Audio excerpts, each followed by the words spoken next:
नमस्कार दोस्तों। क्या इस संसार में कोई ऐसा साथी है जो आपके सो जाने पर भी आपकी रक्षा करे, जो मृत्यु के बाद भी आपका साथ न छोड़े और जिसे पाने के बाद आपको किसी दूसरे सहारे की आवश्यकता ही न पड़े? आइए सुनते हैं एक ऐसी प्रेरणादायक कथा जो इस रहस्य का उत्तर देती है। एक छोटे से गांव में माधव नाम का एक व्यक्ति रहता था। वह स्वभाव से अत्यंत सरल लेकिन कमजोर और डरपोक था। छोटी छोटी बातों से भी घबरा जाता और हर समय किसी न किसी भय में जीता था। एक दिन अपनी इसी कमजोरी से दुखी होकर वह एक महान संत के आश्रम पहुंचा। उनके चरणों में प्रणाम करके उसने विनम्रता से कहा, हे गुरुदेव, मैं अपने भय और दुर्बलता से बहुत परेशान हूँ। कृपा करके मुझे ऐसा एक सच्चा साथी मिल जाए जो संसार में सबसे शक्तिशाली होने के साथ साथ पूर्णतः विश्वास पात्र भी हो। ऐसा मित्र जिस पर मैं आंखें बंद करके भरोसा कर सकूं, जो हर परिस्थिति में मेरा साथ निभाए और कभी मेरा साथ न छोड़े। यदि जीवन में केवल एक ही साथी मिले तो वह ऐसा हो जो सदैव मेरा सहारा बने। महात्मा जी मुस्कुराए और बोले, वत्स, पूर्व दिशा की ओर प्रस्थान करो। बिना रुके तब तक चलते रहो जब तक तुम्हारी तलाश पूरी ना हो जाए।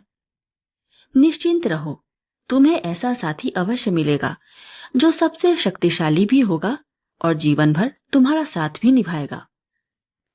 किंतु एक बात सदा स्मरण रखना, वह तुम्हारा साथ कभी नहीं छोड़ेगा, बशर्ते तुम स्वयं उसका साथ कभी न छोड़ो। माधव ने विनम्रता से पूछा, गुरुदेव, बस एक बार मुझे वह साथी मिल जाए, फिर मैं जीवन भर उसका साथ कभी नहीं छोड़ूंगा। लेकिन एक बात बताइए, क्या मेरी यह तलाश सचमुच पूरी होगी? महात्मा जी बोले, वत्स, यदि तुम्हारी इच्छा सच्ची है और हृदय निर्मल है तो वह तुम्हें बहुत सहजता से मिल जाएगा। लेकिन यदि मन में छल, अहंकार या स्वार्थ होगा तो वही साथी तुम्हारे लिए अत्यंत दुर्लभ हो जाएगा। इतना कहकर महात्मा जी ने उसे आशीर्वाद दिया। माधव ने श्रद्धा पूर्वक उनके चरण स्पर्श किए, आशीर्वाद लिया और मन में नई आशा तथा उत्साह लेकर अपनी यात्रा पर निकल पड़ा। सबसे पहले माधव की भेंट एक बलशाली युवक से हुई। वह एक बेकाबू घोड़े को बड़ी कुशलता से काबू में कर रहा था। यह देखकर माधव के मन में विचार आया, निश्चय ही यही वह सबसे शक्तिशाली व्यक्ति है जिसकी मुझे तलाश है। वह उससे मित्रता करने के लिए आगे बढ़ ही रहा था कि तभी एक सैनिक वहां आ पहुंचा। उस युवक ने तुरंत सैनिक को प्रणाम किया, घोड़े की लगाम उसके हाथ में थमा दी और स्वयं विनम्रता से एक ओर हट गया। यह देखकर माधव ने सोचा, यदि यह व्यक्ति सैनिक को प्रणाम कर रहा है तो अवश्य ही सैनिक इससे अधिक शक्तिशाली होगा। मुझे इसी से मित्रता करनी चाहिए। वह सैनिक की ओर बढ़ ही रहा था कि तभी वहां सेनापति आ पहुंचा। सैनिक ने तुरंत सावधान होकर सेनापति को प्रणाम किया और घोड़ा उनके हवाले कर दिया। सेनापति घोड़े पर सवार होकर आगे बढ़ गया। यह दृश्य देखकर माधव फिर सोच में पड़ गया। लगता है सैनिक से भी अधिक शक्तिशाली तो सेनापति है। अब मुझे उसी से मित्रता करनी चाहिए। माधव पूरी शक्ति से सेनापति के पीछे दौड़ा और अंततः उसके पास पहुंच गया। लेकिन वह कुछ कह पाता उससे पहले ही सेनापति राजमहल पहुंच गया। वहां उसने आदरपूर्वक महाराज को प्रणाम किया और घोड़े की लगाम उनके हाथों में सौंप दी। फिर विनम्रता से पीछे हट गया। यह देखकर माधव ने मन ही मन सोचा, निश्चय ही इस राज्य में सबसे शक्तिशाली तो महाराज ही हैं। मुझे इन्हीं से मित्रता करनी चाहिए। वह राजा के पास जाकर अपनी बात कहना ही चाहता था कि तभी महाराज घोड़े पर सवार होकर शिकार के लिए वन की ओर निकल पड़े। माधव भी बिना देर किए उनके पीछे पीछे दौड़ पड़ा। दौड़ते दौड़ते वह घने और भयावह जंगल में पहुंच गया। लेकिन चारों ओर देखने पर भी राजा कहीं दिखाई नहीं दिए। अब वह अकेला उस सन्नाटे भरे वन में खड़ा था, जहां चारों ओर केवल पेड़ों की सरसराहट और जंगली पशुओं की आवाजें सुनाई दे रही थी। प्यास के कारण माधव का गला सूखने लगा था। कुछ दूर चलने पर उसे एक निर्मल नदी बहती दिखाई दी। उसने जी भरकर पानी पिया, हाथ मुंह धोया और पास ही एक विशाल वृक्ष की घनी छाया में विश्राम करने बैठ गया। तभी उसकी दृष्टि थोड़ी दूर पर सोए हुए एक राहगीर पर पड़ी। वह गहरी नींद में था, लेकिन आश्चर्य की बात यह थी कि उसके मुख से लगातार राम राम की मधुर जप ध्वनि निकल रही थी। उसी समय एक विशाल काला नाग फन उठाए उस राहगीर के चारों ओर चक्कर लगाने लगा। यह दृश्य देखकर माधव का कलेजा कांप उठा। उसे लगा कि अब यह नाग किसी भी क्षण उस व्यक्ति को डस लेगा। लेकिन आश्चर्य, नाग केवल उसके चारों ओर घूमता रहा, उसे तनिक भी हानि नहीं पहुंचाई। माधव सांस रोके यह अद्भुत दृश्य देखता रहा। तभी अचानक तेज हवा का झोंका आया और वृक्ष की एक मोटी डाल टूटकर जमीन पर गिर पड़ी। आवाज सुनते ही नाग पुपकारता हुआ वहां से जंगल की ओर चला गया। कुछ ही क्षण बाद उस राहगीर की नींद खुल गई। वह बड़े शांत भाव से उठा, होठों पर राम राम का स्मरण करता हुआ अपनी राह पर आगे बढ़ गया। यह सब देखकर माधव के मन में अनेक प्रश्न उठने लगे। क्या उस व्यक्ति की रक्षा किसी अदृश्य शक्ति ने की थी? कुछ दिनों बाद माधव पुनः महात्मा जी के आश्रम पहुंचा। उनके चरणों में प्रणाम करके उसने अपनी पूरी यात्रा का एक एक प्रसंग विस्तार से सुनाया।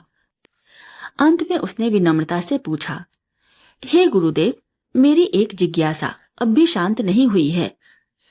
उस घने जंगल में मैंने अपनी आंखों से देखा कि एक विशाल काला नाग उस सोए हुए राहगीर की चारों ओर बार बार चक्कर लगा रहा था, फिर भी वह उसे डस नहीं पाया। ऐसा क्यों? मुझे तो ऐसा लगा मानो कोई अदृश्य दिव्य शक्ति उसकी रक्षा कर रही थी। आखिर वह रहस्य क्या था? महात्मा जी मुस्कुराए। उनकी आंखों में करुणा और ज्ञान का तेज झलक रहा था। उन्होंने कहा, वत्स, तुम्हारा अनुमान असत्य नहीं है। वास्तव में उस राहगीर की रक्षा एक ऐसी शक्ति कर रही थी जो संसार की हर शक्ति से श्रेष्ठ है। महात्मा जी ने आगे कहा, वत्स, उसकी रक्षा उसका सबसे सच्चा और सबसे शक्तिशाली साथी कर रहा था। वही उसके साथ हर पल उपस्थित था। यह सुनकर माधव आश्चर्यचकित रह गया। उसने तुरंत कहा, गुरुदेव, वहां तो उस राहगीर के पास कोई भी नहीं था।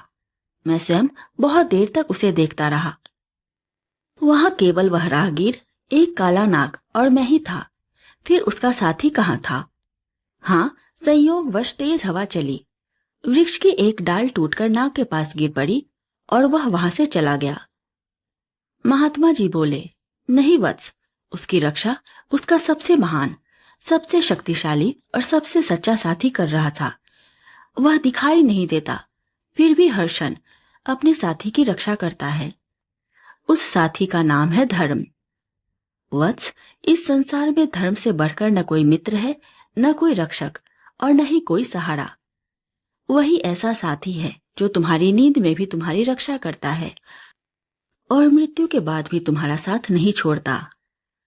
पाप अंततः मनुष्य को अकेला छोड़ देता है, पर धर्म कभी अपने आश्रित का साथ नहीं छोड़ता। महाभारत में भगवान श्री कृष्ण ने पांडवों का साथ केवल इसलिए दिया क्योंकि धर्म उनके पक्ष में था। जहां धर्म होता है वहां ईश्वर की कृपा स्वयं पहुंच जाती है। इसलिए वत्स, तुम भी धर्म को ही अपना सबसे सच्चा साथी मानना और जीवन भर उसे दृढ़ बनाते रहना। यदि धर्म तुम्हारे पक्ष में है तो समझो स्वयं नारायण और सद्गुरु तुम्हारे साथ हैं। लेकिन यदि धर्म ही साथ छोड़ दे तो एक दिन संसार का कोई भी व्यक्ति तुम्हारे साथ खड़ा नहीं रहेगा। एक बात सदा स्मरण रखना, समय बदलते ही अच्छे से अच्छे मित्र, रिश्तेदार और अपने भी साथ छोड़ सकते हैं। यहाँ तक कि घोर अंधकार में भी तुम्हारी अपनी परछाई भी तुम्हारा साथ छोड़ देती है, पर धर्म कभी साथ नहीं छोड़ता। वह भी हर जंगलों में, विपत्तियों में, अकेलेपन में और मृत्यु के द्वार तक तुम्हारे साथ चलता है। हाँ, एक शर्त अवश्य है, धर्म तुम्हारा साथ कभी नहीं छोड़ेगा, बशर्ते तुम स्वयं उसका साथ कभी न छोड़ो। इसलिए अपने जीवन का सबसे बड़ा धन, सबसे बड़ा मित्र और सबसे बड़ा बल धर्म को ही बनाओ, क्योंकि अंततः वही हमारा सच्चा और शाश्वत साथी है। कहानी का संदेश। धर्म केवल पूजा पाठ का नाम नहीं है, बल्कि सत्य, करुणा, ईमानदारी, कर्तव्य और सदाचार का पालन ही सच्चा धर्म है। जो मनुष्य इनका साथ नहीं छोड़ता, धर्म भी जीवन के किसी मोड़ पर उसका साथ नहीं छोड़ता। यदि आपको यह कहानी पसंद आई हो तो वीडियो को लाइक करें, अपने परिवार और मित्रों के साथ शेयर करें और ऐसी ही प्रेरणादायक, धार्मिक एवं जीवन को नई दिशा देने वाली कहानियां सुनने के लिए हमारे चैनल को सब्सक्राइब करना न भूलें। धन्यवाद।